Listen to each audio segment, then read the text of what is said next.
होली खुशियों और रंगों का त्योहार है, लेकिन क्या आपने कभी सोचा है कि हर रंग का अपना एक मतलब होता है।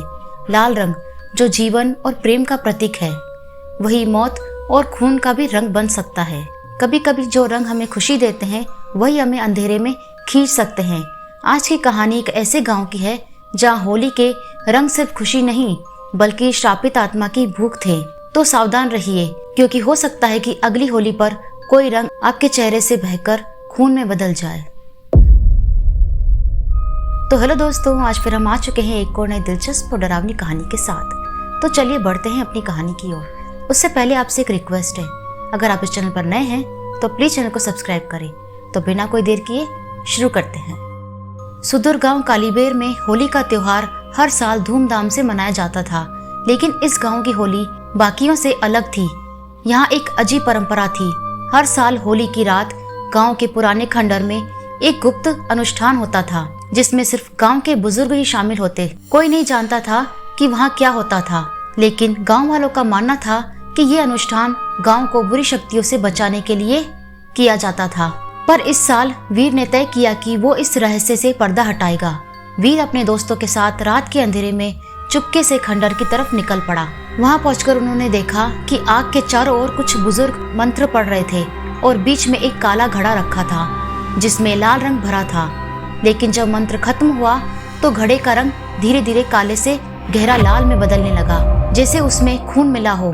तभी एक बुजुर्ग कांपती आवाज में बोला, रंग जाग चुका है, इसे कोई नहीं छू सकता। मगर वीर का दोस्त राहुल हंसते हुए बोला, अरे ये भी कोई डरने की चीज है, और उसने घड़े का रंग अपनी उंगलियों पर लगा लिया। अगले ही पल राहुल चीख पड़ा। उसकी आंखें सफेद हो गई और उसका शरीर हवा में लटकने लगा। राहुल के शरीर से तेजी से लाल रंग की धाराएं निकलने लगी, जैसे उसका खून बाहर खींच रहा हो।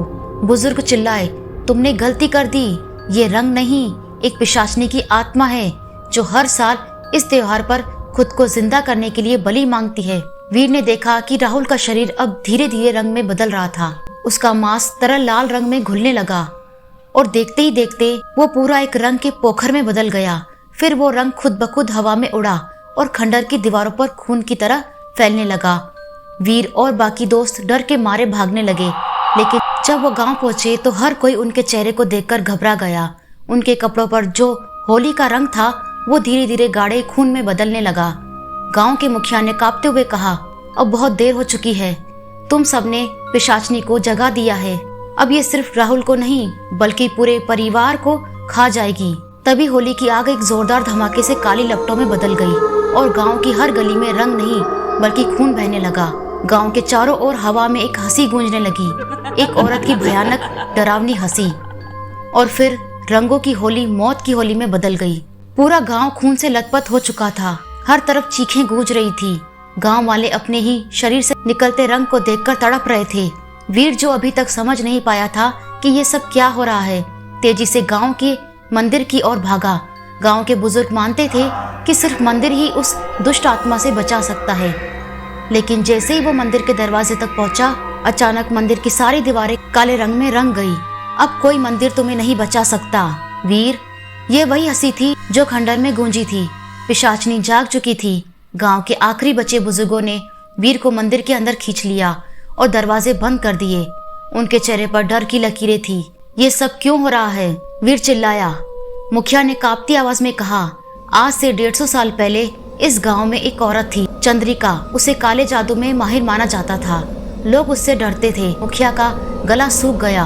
होली के दिन गांव वालों ने उसे डायन कहकर जिंदा जला दिया। वीर स्तब्ध रह गया और उसने मरते मरते श्राप दिया कि जब तक उसके खून का रंग इस मिट्टी में घुला रहेगा, हर होली पर गांव में खून की बारिश होगी।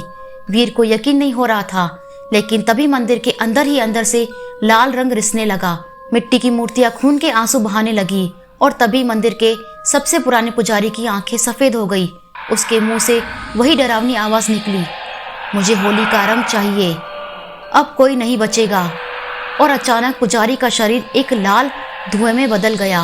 वीर के दोस्तों ने देखा कि वो धुआं तेजी से उनकी ओर बढ़ रहा था। वीर को याद आया कि बुजुर्ग हमेशा कहते थे, होली की आग शुद्ध होती है, वो किसी भी बुरी आत्मा को भस्म कर सकती है।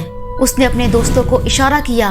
वे भागते हुए गांव की होली की जलती आग तक पहुंचे। लेकिन जब तक पूरा गांव उस काले रंग में लिपटा जा चुका था, बस एक मौका था। वीर ने अपनी कमीज को फाड़ा और फिर जैसे ही वो जलती हुई होली की लकड़ी लेकर खंडर की ओर दौड़ा, पूरा गांव भयानक अंधकार में डूब गया। वीर ने जलती लकड़ी से खंडर के उस कोने को आग लगा दी जहाँ पिशाचनी का घड़ा रखा था। जैसे ही आग उस घड़े तक पहुंची, चारों ओर हजारों चीखें गूंज उठी। गांव के लोगों के शरीर से लाल रंग गायब होने लगा और फिर काली धूल में बदलते हुए चंद्रिका की परछाई ने वीर को देखा। ये युद्ध अभी खत्म नहीं हुआ वीर। और अगले ही पल वो गायब हो गई। गांव में सब कुछ सामान्य लगने लगा, लेकिन कई सालों बाद वीर का एक पोता खेलते खेलते गांव के पुराने कुएं तक पहुंच गया। उसने देखा कि कुएं के अंदर लाल रंग की एक बूंद धीरे धीरे ऊपर आ रही थी और उसके कानों में एक धीमी हंसी गूंज उठी। क्या पिशाचनी सच में खत्म हो गई थी या ये एक सिर्फ नई होली की शुरुआत थी? गांव बच गया, लेकिन क्या सच में? कुछ कहानियां खत्म नहीं होती, वो बस किसी नए शरीर की तलाश में रहती हैं। अगर अगली बार होली पर किसी रंग में हल्की सी फुसफुसाहट सुनाई दे तो जरा सावधान हो जाइए, क्योंकि हो सकता है वो सिर्फ रंग ना हो, बल्कि किसी की आत्मा हो जो आपके अंदर उतर रही हो। तो इस बार होली खेलिए, लेकिन ध्यान रखिए कहीं कोई रंग आपको खेल ना जाए। तो फ्रेंड्स, ये थी आज की स्टोरी। आपको आज की कहानी कैसी लगी कमेंट कर जरूर बताएं। अगर आपको वीडियो अच्छी लगी हो तो प्लीज़ वीडियो को लाइक करें, कमेंट करें और शेयर करें। और हाँ, सब्सक्राइब करना ना भूलें। ऐसी ही और डरावनी कहानियाँ देखने के लिए हमारे चैनल से जुड़े रहें। Thanks for watching.